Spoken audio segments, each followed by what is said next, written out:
There is a truth that is rarely spoken aloud. A man's deepest desire is not triggered by a perfect body or a calculated strategy.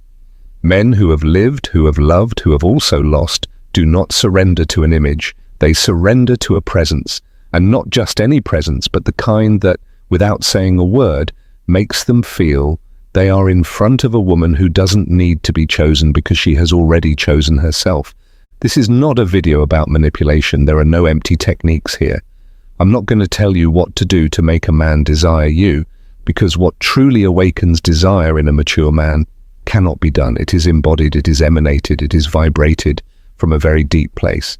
We are speaking about emotionally available men, those who are no longer trapped in the game of shallow conquest, but who crave a connection that shakes them to their core. For them, the body is a threshold, but the soul, the magnetism, and the authenticity of a woman are the true gateway. Carl Jung, in his work Man and His Symbols, wrote, "The female soul contains in its unconscious the image of the man, and the male soul contains the image of the woman."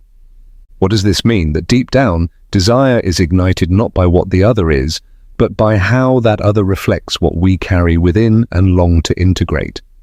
Today I want to talk to you about how that kind of emotional, deep and lasting desire is awakened, the kind that is born when a man feels that, with you, he doesn't have to defend himself, explain himself, or prove anything. He just has to be. And for that to happen, there's a silent key: knowing how to activate what I call mental nicknames. Mental nicknames are not magic phrases or exaggerated compliments. They are specific ways of naming, authentically and elegantly, what a man values in himself but rarely hears acknowledged. Because the world doesn't say to a man, "I admire your calm," or "I feel your quiet strength." And when a woman does say it, from presence and truth, something in him ignites, not in his body, but in his identity. That's where desire becomes real. It's not just a spark, it's a flame, not empty passion, but attraction that builds, that sustains, that bonds. In this video, I'm going to show you 4 mental nicknames that have the power to activate that kind of connection: natural protector, untamable, man of steel, and calm and mystery in person. With each, I will share a concrete scene, exact words, gestures, tones, rhythms, and also the mistakes that often unintentionally extinguish that fire. Because it's not just about what is said, but how the moment is inhabited, how a woman holds her energy, her gaze, her pauses, her rhythm when speaking. And if you're wondering whether this works with all men, the answer is no. Because not all men are available for this level of intimacy. This is not for those who run from themselves. This is for those who dare to meet themselves through the other. And you, if you are here, it's because you already sense that you don't need to beg for love. You only need to embody your magnetism with calm, clarity, and truth. Because the most irresistible thing for a man is not a woman who seduces him out of urgency, but one who sees him and still doesn't need him to validate herself. Let's begin. Authentic desire cannot be manufactured. It doesn't respond to formulas or get activated by rehearsed scripts. True desire, the kind that arises in an emotionally available man, cannot be controlled. It is provoked. And that provocation isn't aggressive. It is subtle, elegant. It is a dance between conscious energies that recognize each other beyond the obvious. And here's something you need to write on your skin. A mature man does not fall for a woman who tries to trap him. He stays for a woman who makes him feel free, but seen. That's why the more you become a present, serene woman, connected to her own worth, the more you invite him to show himself from his essence, not from his ego. Carl Jung, in his book The Archetypes and the Collective Unconscious, wrote, "The shadow is everything the individual refuses to acknowledge about themselves." And what does that have to do with desire? Everything. Because a man begins to desire deeply when he feels that you don't box him in, don't correct him, don't mold him, but instead calmly hold space for what he himself doesn't even yet know he wants to show. That's the secret, not demanding that he open up, but holding the space where he can do so, not forcing an emotion, but allowing it to emerge. because when he senses that he can be himself, without judgment, correction, or pressure, he begins to feel desired for who he is, not for what he gives. And that changes everything. But often, without meaning to, we confuse vulnerability with neediness. We try to make him feel important, but from a place of lack. The classic, "I need you to protect me," becomes an emotional demand. But if you change that phrase to, "I recognize that you know how to protect," the impact is entirely different. There you're not asking, you're honoring. You're not making him feel useful, you're making him feel like a man. A clear example, it's not the same to say, with a trembling voice, "Thank you for helping me. I wouldn't know what to do without you," as it is to look him in the eyes with a subtle smile and say, "It was admirable how you handled everything without losing control. There's something in your energy that calms, even when everything's burning. Do you feel it?" In the first, there's neediness. In the second, there's feminine power recognizing masculine power. That doesn't just ignite desire, it honors it. Desire is not driven by need, it is driven by impact, by that energy that does not beg, does not demand, but simply is. And the more you embody that version of yourself that doesn't chase, but chooses from her own calm, the more attractive what you radiate becomes. Emotionally available men sense this instantly. They hear your pauses more than your words. They notice how you breathe when you look at them. They feel the emotional maturity in your ability to hold silence without anxiety. They don't want a woman who conquers them. They want a woman who sees them. Because yes, the most irresistible thing is not a woman seeking validation, but one who knows her worth and still chooses to look at them with tenderness. A woman who can touch with a word without invading, who can inspire without imposing, who doesn't shout, yet everything about her is heard. And yes, this requires inner work. It requires knowing yourself, containing yourself, regulating yourself emotionally. Because from that self-regulation is born your authentic, feminine power, the one that doesn't need to shout to be heard or expose itself to be desired. It just needs to be. And being firmly rooted in yourself is more seductive than you can imagine. Every mature man carries within him a silent impulse, the impulse to protect. It's not about being a hero or saving anyone. It's an instinct older than words.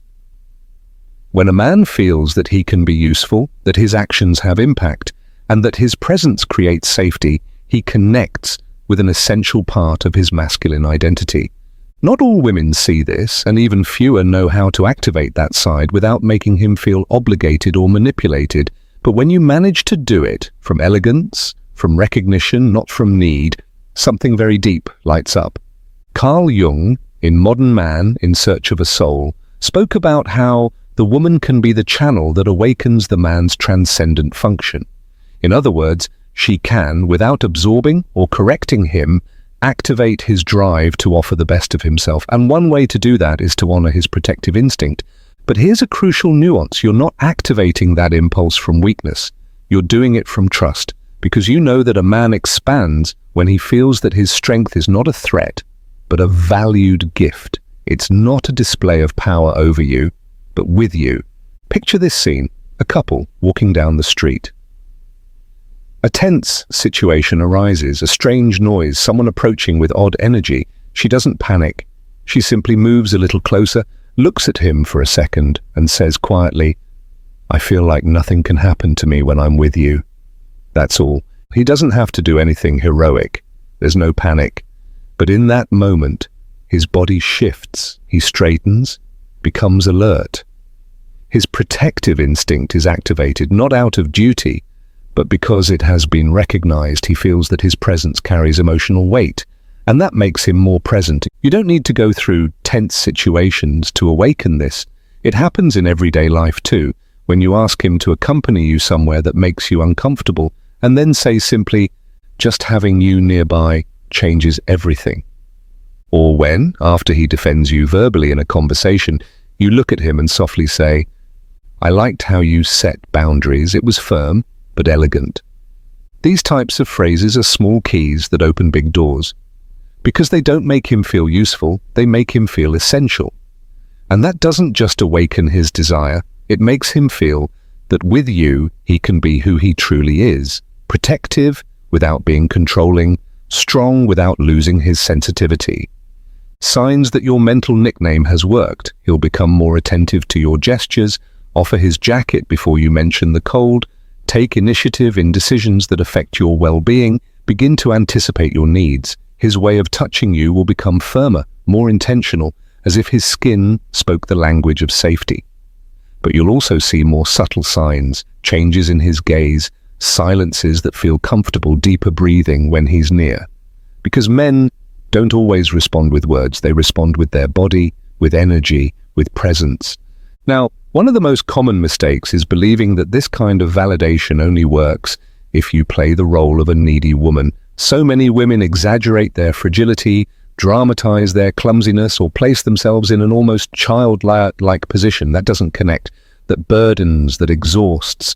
The power lies elsewhere in saying, I can do it, but with you, I rest.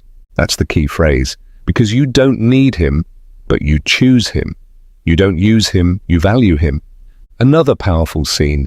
You're having a hard day. You don't dramatize everything, nor do you expect him to fix it. You simply say, today was a lot, but when you hug me, everything falls into place. And you move closer. There's no demand, only recognition. The message is, you're not the solution, you're the space where I can let go. That energy is deeply feminine and deeply desired. Because you're not diminishing yourself, you're trusting, and trust is an act of power. When you activate this mental nickname, you make him feel enough, not for what he achieves, but for how he shows up, for how he cares, for how he holds space with his energy. And that, in today's world where everything is fast and disconnected, is a tremendous gift. Just as you feel truly seen when a man notices your light without you having to show it, he feels deeply recognized when you look at him as if to say, I see what you're capable of holding. And that is attractive. And that phrase, spoken slowly with a direct gaze in a low voice without embellishment, can stay in his memory forever because you're not asking him to change, you're giving him back his identity. You're saying, I see you. And there is no desire more powerful than that, the kind that's born when someone sees you and doesn't want to change you. Now imagine another scene. You're with him in an intimate space, no tension. He's preparing something. It could be coffee, dinner, fixing something around the house, no music, no distractions, just him doing something for you. And you don't interrupt with words, you simply watch him for a few seconds, longer than usual, smile softly, approach slowly, and whisper in a velvety tone, I love how you care about the little things. You're one of those who show up, not one who just makes promises. Then you walk away without expecting a response. That brief moment becomes a memory. Because he didn't just hear words. He felt your presence. Your admiration without urgency, your respect without anxiety, your validation without expectation. And for a man who has matured emotionally, that is gold. It's addictive, not because you're manipulating him, but because you're reminding him of who he is when he feels seen without conditions. A woman with this capacity doesn't ask for protection. She provokes the desire to protect her. And that difference changes everything. Jung also spoke about the concept of the anima, the inner feminine image within a man, often projected onto an external woman. In Psychological Types, he writes, the anima figure acts as a bridge between the man's consciousness and his collective unconscious, and thus deeply influences his emotional behavior. What does this mean? That when a woman embodies certain qualities, softness without submission, recognition without need, surrender without self-erasure, the man doesn't just desire her, he experiences her as a portal to his more integrated self. You become, effortlessly, his mirror. Not the kind that demands, but the kind that inspires. And that's why when I talk about activating the natural protector, it's not about taking on a passive role. It's about creating space for his noblest impulse, not so he can save you, but so he can express himself, not to fill your voids, but to feel that with you, his presence has meaning, and that sensation that his energy is valuable, held and purposeful bonds him to you in a deeply intimate way. He doesn't feel responsible for you, but he does feel inspired by you, and that is when desire is born. Not the kind that seeks bodies, but the kind that seeks connection. The kind of desire that isn't consumed in one night, but is cultivated through glances, gestures, pauses, and words spoken at just the right moment, not as a strategy, but as an offering. You, when you learn to hold that kind of energy, no longer need to seduce. Your presence alone becomes a silent invitation. It calls him, involves him, draws him back. Not out of habit, but out of instinct, out of love, out of desire. Some men don't seek peace. They seek fire.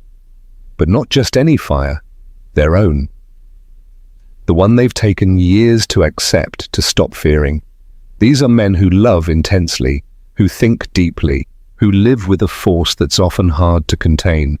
And that's why they only truly connect with women who don't try to extinguish their fire, but admire it, because they've already lived through it all. Easy seduction, the compliant woman, the soulless conquest. They're no longer looking for someone to worship them.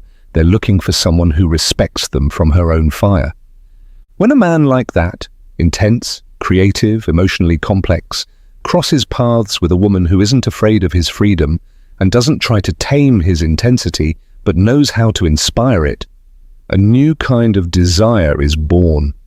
Not linear, but visceral, spiritual, erotic, wild. Jung would have called it an archetype in the process of individuation. When a man no longer conforms to the mold expected of him, but pursues his authenticity, even if that makes him misunderstood. In Memories, Dreams, Reflections, Jung wrote, "I am not interested in a good person. I'm interested in a whole person." And that is what this kind of man wants to see in a woman. Wholeness. Not perfection, not obedience. Wholeness. So how do you activate this mental nickname? Start by not competing with his freedom. Open to your own, and don't react when he pulls away for a moment, and don't ask with anxiety. Hold your space. Fill it with your own passion, and when he returns, look at him with fire in your eyes, not with reproach, but with presence. Picture this scene. He's telling you about a new project, a wild idea, something that's lighting him up. You don't try to ground him, don't say be careful, or question his logic. You look at him intensely, let him finish, and then say, "There's something in you that never gives up, and that turns me on." He didn't expect that, because most people stop him, rationalize him, reduce him, but you celebrate him. You admire him without fear, and that disarms him. Another scene, you're in a disagreement.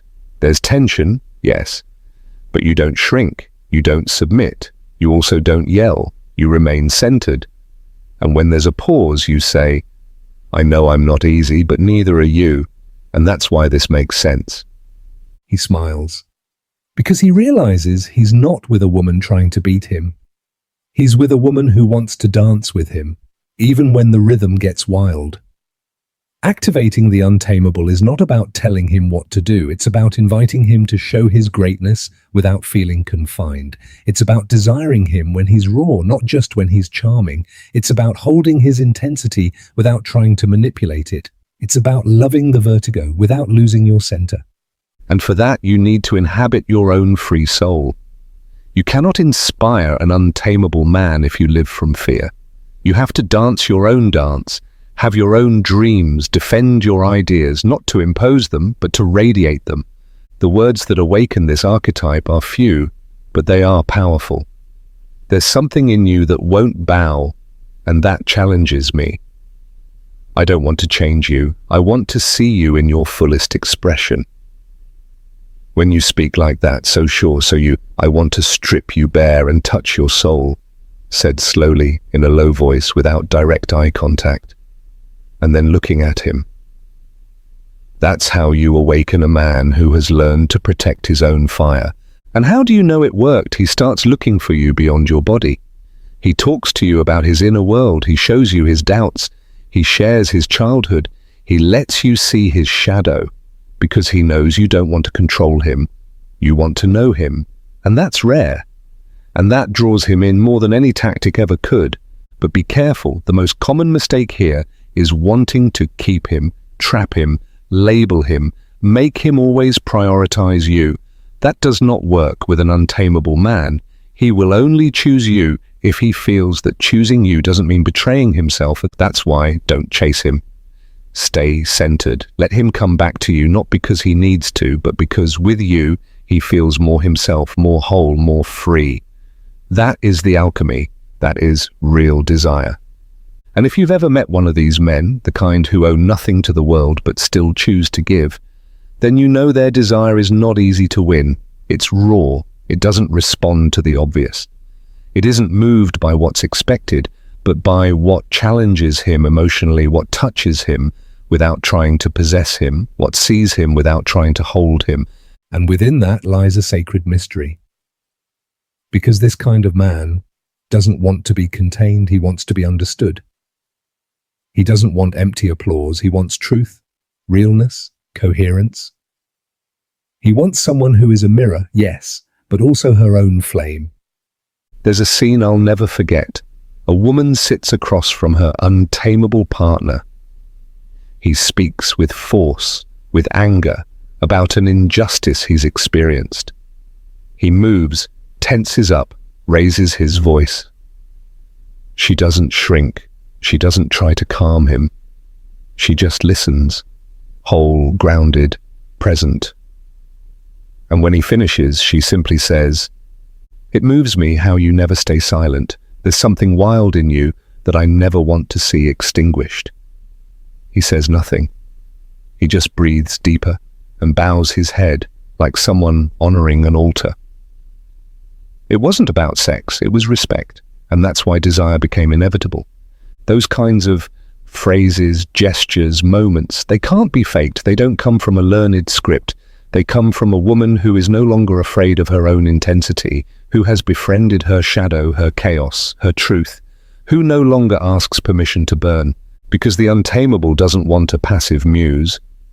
He wants an equal, one who sees him with passion, not with expectation, who tells him, "Go," without anxiety.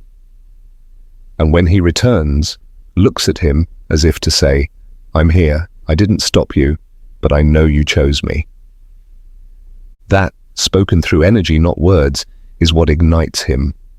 Because he lives for risk, but longs for emotional refuge. And if you know how to combine both, passion and safety, freedom and loyalty, intensity and presence, there is no soul that won't lean toward you.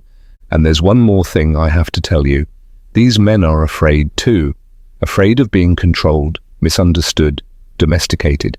That's why when they feel that you understand them without trying to trap them, when you recognize their rage without trying to dissolve it, they begin to trust. And when an untamable man trusts, he surrenders. Jung summed it up beautifully in The Ego and the Unconscious. Freedom is not doing what you want, it is becoming who you are. And when this kind of man sees that by your side, he can become more of who he already is. That's when he desires you, not out of impulse, but out of vision. He doesn't just want a lover, he wants a witness to his evolution, a partner who pushes him further, who doesn't flinch when he enters darkness, who challenges him without humiliation, who adores him without losing herself. You can only be that kind of woman if you first ask yourself, can I hold my own fire without burning him? Because if you can, he won't leave. He'll stay or return, not because you held on, but because you were the space in which he could fully be himself. And that is the rarest and most lasting kind of desire. Not all men shout their strength, some whisper it. And yet, when you're near them, everything feels more aligned, not because they control, but because they contain. Not because they dominate, but because they hold with invisible strength. These are the men of steel and calm. They don't conquer with grand gestures or rehearsed lines. They conquer with steady eyes, grounded posture, and their ability to remain centered even when you unravel. They are not cold, they are tempered, and that makes them deeply desirable. Carl Jung wrote in Psychology and Alchemy, "A strong man is not one who dominates others, but one who masters himself." When a man embodies this energy, not from repression, but from emotional sovereignty, the attraction he creates is calm, yet unstoppable. These men don't seek recognition, but when a woman sees them, something awakens in them. They're not used to being validated for their calm. The world expects them to shout, to lead with force. But when you, as a woman, see their center and name it with reverence, they open. Picture this.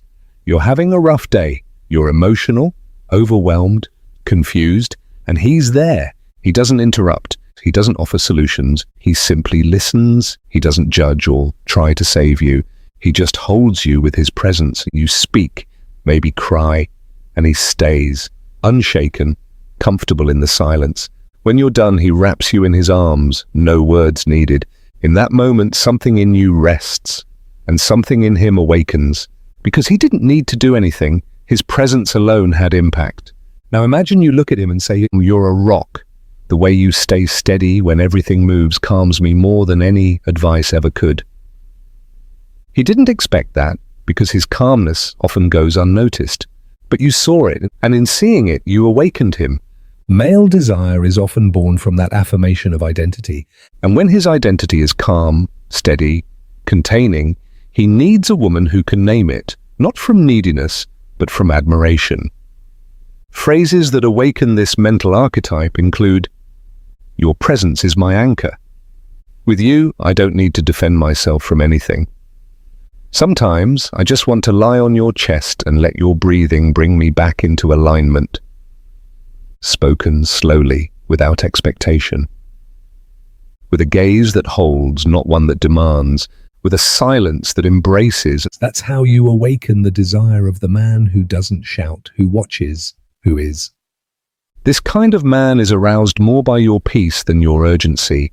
He lights up when he senses you can breathe with him, not on top of him.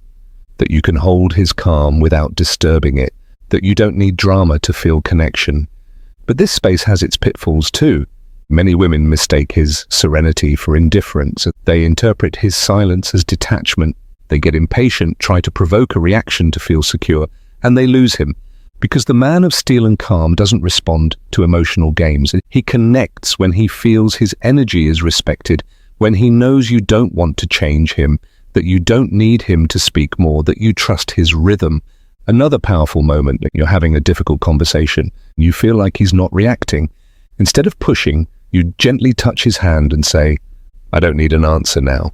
It's enough for me to know you're here." That, to him, is emotional devotion. It's wisdom, it's deep attraction. Because you're not demanding from your insecurity, you're recognizing from your inner strength. And that's when he begins to offer more. Not because you pressured him, because you freed him. Jung once said that woman embodies the wisdom of feeling, symbols of transformation. And when she can transmit that feeling without urgency, without chaos, without judgment, she becomes irresistible. Because the man of steel does not flee from pain, he flees from noise. If you learn to speak calmly, to breathe with presence, to name what you see without invading, then you conquer him. Not because you seek to consume him, but because you approach to contemplate him. And that is what ignites him. I assure you, when a woman learns to see this, quiet strength, unspoken stability, tempered presence without the need for reward, she begins to perceive a magnetism that is not explosive but deeply addictive. The magnetism of someone who knows how to be, who doesn't hide or stir, but simply remains. I once heard a woman say about her partner, "He's not the man who speaks first, but when he does, the world rearranges itself." That simple sentence captures the essence of the man of steel and calm. It's not about controlling the environment, but about ordering it from within. Picture another moment. You're going through an emotional storm, feeling disconnected from yourself, and he simply tells you in a slow, steady tone, "You don't need to understand everything today. Just breathe. I'm here." Those words, when spoken by a man like that, don't just soothe, they seduce, because they're not said to impress, but from the root, from the quiet connection he has, with his own peace. That's the key. His calm is not indifference. It is refined presence. How do you know the difference? Because he doesn't avoid your emotions.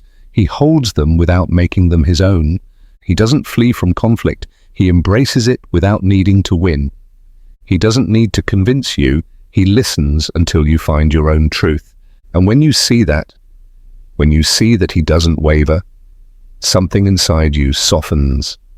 Not from weakness, but from rest, from the security of knowing you're in front of a man who doesn't need to shout to be felt, because he is already complete in his being. So, how do you awaken this mental archetype in him?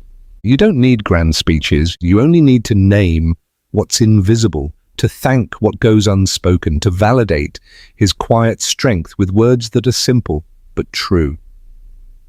The way you stay when everything in me wants to run grounds me. I've never felt so much peace with someone, even in silence. There's something in you that reminds me I don't always have to be in a rush. Said not as praise, not as a strategy, but as lived truth. If you want a gesture that deeply moves him, look at him in silence, gently touch the back of his neck without speaking, breathe slowly, and stay.